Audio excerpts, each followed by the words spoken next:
Hello, you guys. Hi, it's me, Kirsten, and this is the It's Giving Mystical podcast. And this is a little mini bonus podcast on the energy of July. I have been missing the long monthly podcasts and not recording them per se, but just some of the energetic work and value that goes into sitting with the cards and sharing that information with you. So much of my own learning comes from what comes through in these messages, what comes through in my teachings. I really do, I don't know, I guess I'm a channel. That's what I would say. And one of the ways that I'm able to get my own lessons, get my own work, do my own processing, integrating is by speaking, is by offering that same energy as a gift. Something about bringing it to you in this form of the podcast, or when I'm teaching in circle, or when I'm working one-on-one with a client. So much of what comes through is also a gift to me. So selfishly, I've been missing those monthly podcasts. I won't be doing the long version of them, I don't think. We'll see when we're done with this if I end up talking for 45 minutes.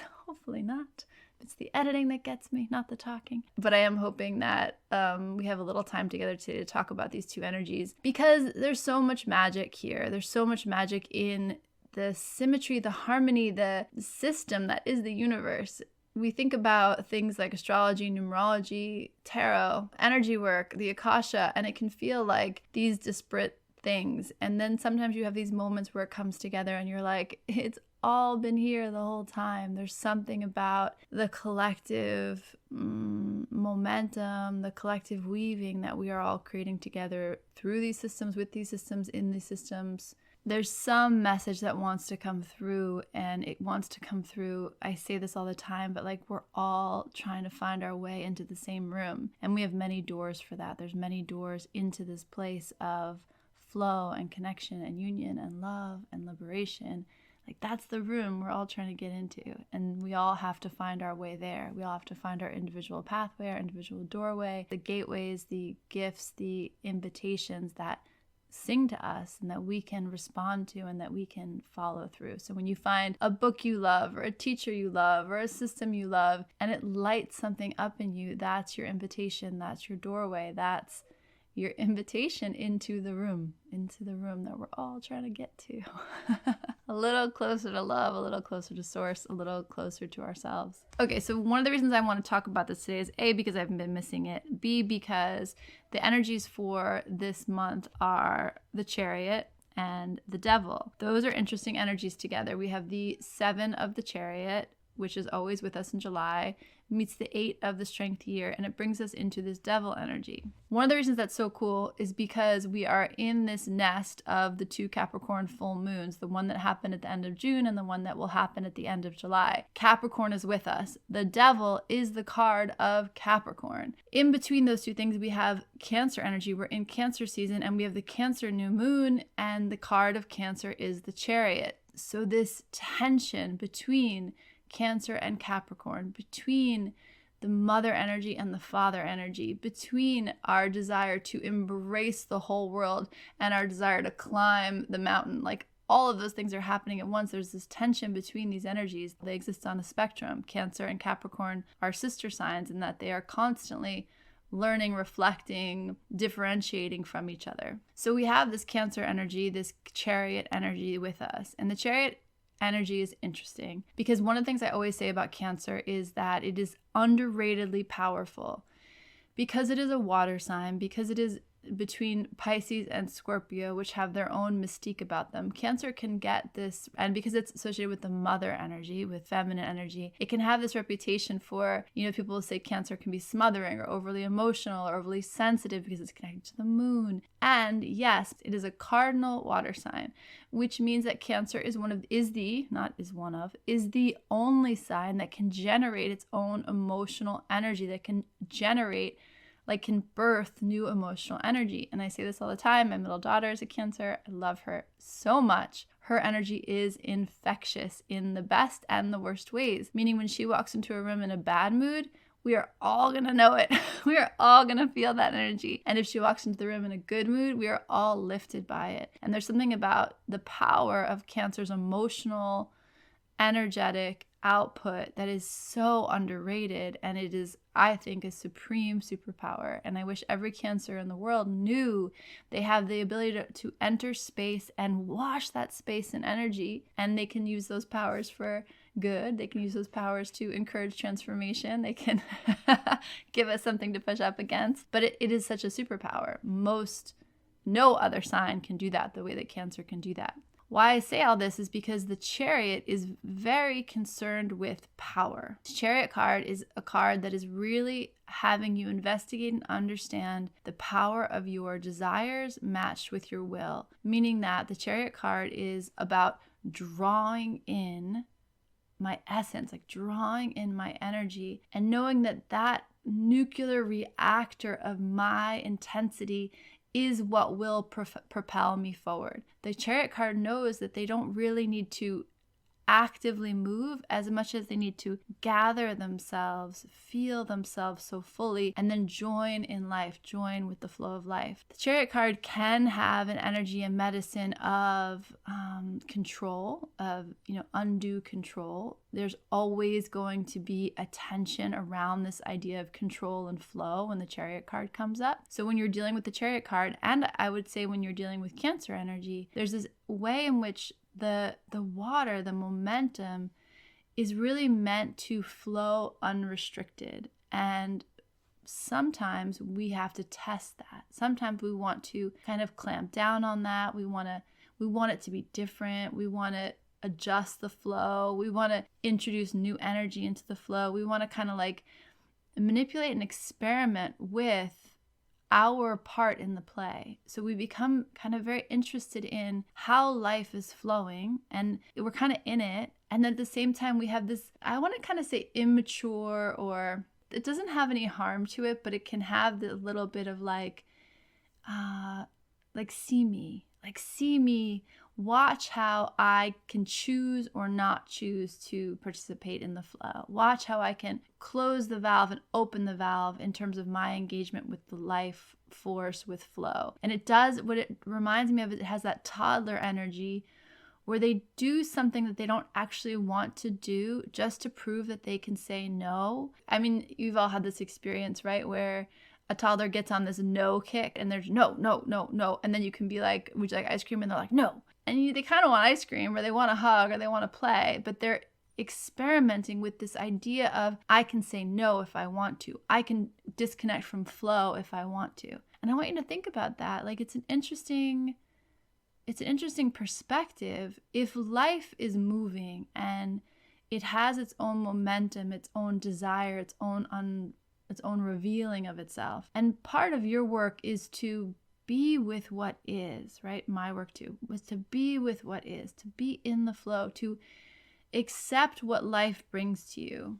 We can be all on board with this idea of, I trust life, I'm in the flow, I seek flow, but then we also watch ourselves turn away from it and pull back and not trust it. And we have the right to do that. Like, our free will says you can decide, you don't have to be in flow. That's like a big conversation with the Chariot card. The Chariot card is like, I am all I need. Me fully grounded, soaking in my own power is all I need to be propelled forward to exactly where I'm meant to be, to meet life totally fully in this moment, to become all I'm meant to become. And sometimes I don't want to. Like, there's that great book, Cheryl Huber. What is it called? I don't feel like it. I don't want to. I don't feel like it. Something like that. But there's a truth to that. There's something interesting about the human right, the human free will to say, I don't want to. I don't feel like it. And Cancer energy is Cancer energy, yeah, but Chariot energy is very interested in that. It's very interested in your own. It's like you're your own worst enemy with the Chariot card. Do I want to take the time to be centered in my power? Do I want to trust life? Do I want to trust the flow? Do I want to trust my own power? Do I want to trust my own divinity? Or do I not want to? And how am I playing that game in a way that's actually quite revealing and quite interesting? I say all this because that is with us when we introduce the Devil card into this, right? So the Devil card is all about the ways that we are bound, the ways that we bind our own energy. the ways that energy is bound for us, the ways that we collude in a binding of the energy. We might say, like, I don't want it to be like that. I don't like the way that feels. I don't like the way that dynamic is. And yet we still engage with it. We still give it energy. We still give it life. And in that way, we're colluding with that bondage. We're colluding with that submission. We are all in service to something. We're in service to these bodies, and we're in service to the people we love. We're in service to our mortality. Like, we are just in service. It's part of the human condition. Is this is not a fully liberated experience, and we are liberated beings in our spirit, in our soul, in like our essence. And so there's always, to be incarnate in this world, to be incarnate in a body, is to always have this interesting tension and confusion and this boundary pushing around how liberated can I feel while I'm here?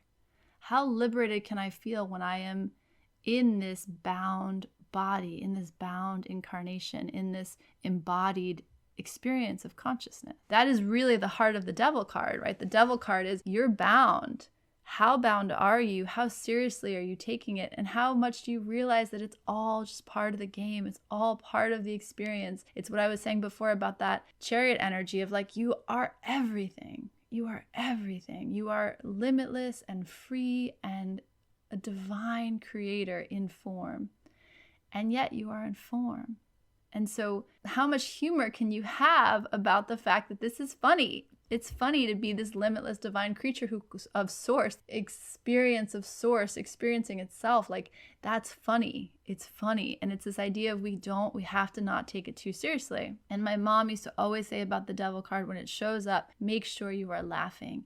And many, many, many people who study tarot will say the same. When the devil card comes, if you are not laughing, that is the clue right there. You are taking something too seriously. And the Cancer energy coming in here is also this funny idea of like, notice the toddler in you. And I don't say that with anything but love and admiration for the fierce will of a toddler. Like, notice the toddler in you that's saying, that's kind of holding yourself back in certain ways. And that's cool. Like, you have the power to do that. And part of the experience is embracing your power around that and deciding when you want to open the valve, when you want to be in a good mood, when you want to join in life's flow, and when you just don't feel like. And the devil and the chariot together in July will be this very interesting view of all the ways you're binding your energy, all the ways you are disconnected from your power and your will and from source. And that's all right. Like, it's all good. And what's really interesting when you kind of start layering all these things together is Neptune goes into retrograde. Neptune going to retrograde will often wipe the illusion from our eyes, will often clear the lens. And it's going to be interesting. Like, you're going to see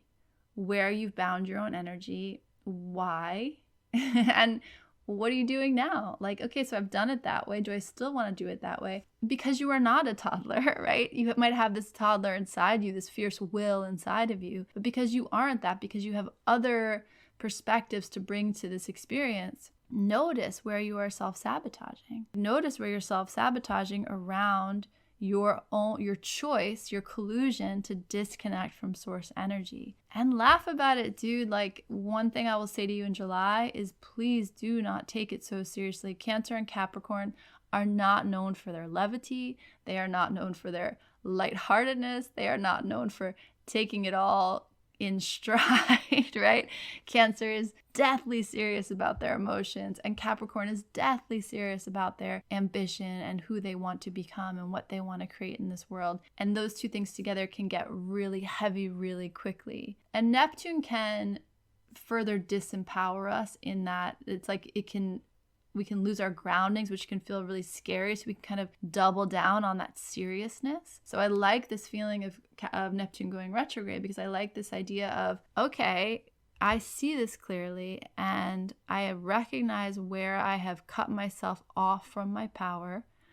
And I'm going to, forgive myself for that, like not take it too seriously, and then get curious about where that's not working for me anymore. Where do I want to actually feel myself? Where do I want to embrace my own power? Like, where have I been cut off from that? Where do I want to experiment with that? What does that look like for me? Is that have to do with my body? Does that have to do with my art? Does that have to do with my ambition? Like, what does that have to do with? What's the part of me that I've been kind of holding back? Chariot is really not here. Cancer's always that crab energy. I'm soft, I'm hard. I'm soft, I'm hard. And there's not a lot of gray area, right? It's like the soft meat of the crab or the hard shell of the crab. There's not a lot of flexibility. And Capricorn too, not really known for its flexibility. It's very focused and very beautiful in that energy, but not known for its like malleability. Malleability, flexibility will really be your friend in this energy. And just kind of noticing what you've done, noticing what reveals itself to you this month, and having a sense of humor about it, and then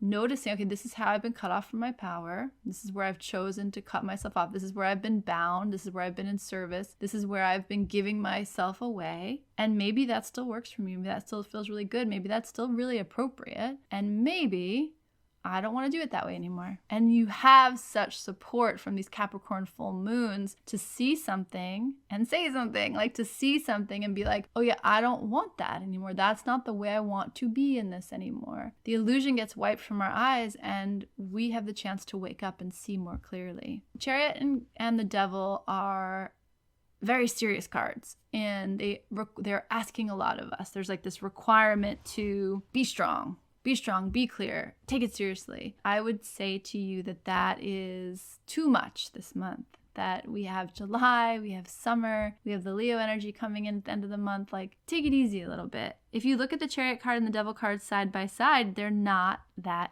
different, right? They can kind of feel like these mirror images of each other. The Chariot, the warrior, standing there clear and bright and sunny and free with these two sphinxes at her feet. And there's this idea in the Chariot that like they don't even need to hold the reins because they trust themselves so completely. They trust their power, they trust life, they trust momentum, they trust the flow so completely. The Devil is sitting on his throne, her throne, and the two people in front of them are chained.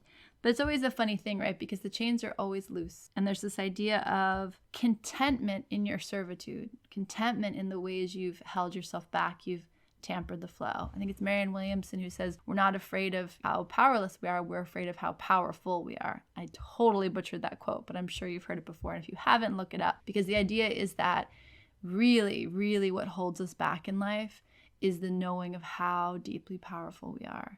Like if we turned it all the way on, we're afraid of that. Like, what would happen? Who would I be if I was really fully free? It was back to that room I talked about in the beginning.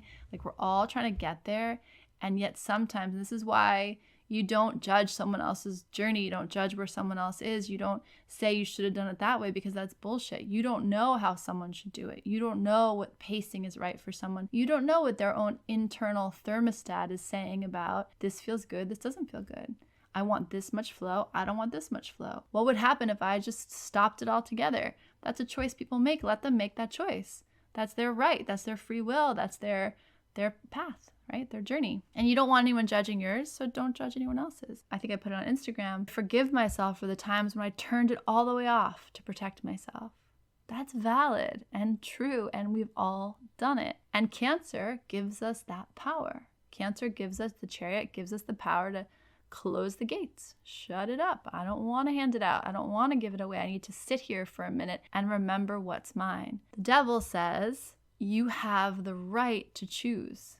You have the right to choose. And when the Devil card comes up, we've often forgotten. Capricorn is a brilliant example of that, right? Capricorn is known for its ambition, its ability to keep going. And yes, you know what you want. And yes, you can keep going. And should you always? I don't know, right? That's a question for you. But you see how there's this big energies, and then there's the recognition of how powerful you are within those energies, and whether you can how you can play with the dials, how you're kind of the wizard behind the curtain. And there's going to be a revealing, like a pulling back of that curtain, like, oh, it's been me here, modulating and experimenting and testing what I can and can't do. And now I might have a better sense of how powerful I really am. And now I might have a better sense of what I'm continuing to stay in service to. And now I might have a better sense of what I'm going to do with the power I've been given. So in this month ahead, you will probably see your own choices more clearly. And that's an interesting idea because in June, we really said my choices are my teacher. And this month, it's like I'm going to really have a clearer perspective on how I've given it away, why I've decided to do that, and whether I still want to do that. I don't know, these cards feel good to me together. They, at first it can feel a little bit like, it's a lot of energy, but I actually think it's a truth. There's a truth to the fact that there is a lot of energy, and there's a truth to the fact that you are more powerful than you ever give yourself credit for. Me too. And there's a truth to the fact that we are experimenting, and flexibility, malleability is our friend in that. And it's all about, we talk about like nervous system capacity. It's all about just kind of very gently experimenting with the flex and flow of energy, and how much you want to hold, how much you can hold, how much you want to share with other people, how much you want to share with your art, how much you want to share with your work. Like it's all this modulation and experimentation. And it really does feel like, forgive yourself for the toddler in you that maybe says no when you mean yes, or maybe says yes when you mean no. It's all learning, and there's going to be such clarity around that this month. And again, the Capricorn full moons kind of introduce this idea to you of what might need to change. And by the full cycle of this full moon, this full lunar cycle, we really are going to hold something that we've been holding the whole time. We're going to hold it very differently. That to me is cool. I'm excited to see where that goes. And this really speaks to me about liberation. It speaks to me about trusting yourself more. It speaks to me about wiping the grime off the lens so that there's more light available. That to me feels really good. I don't know that will be easy on the 3D, and it might mean you have to have some difficult conversations or speak up for yourself in a way you haven't before. But I do know that this is a liberation energy, and this is an empowerment energy.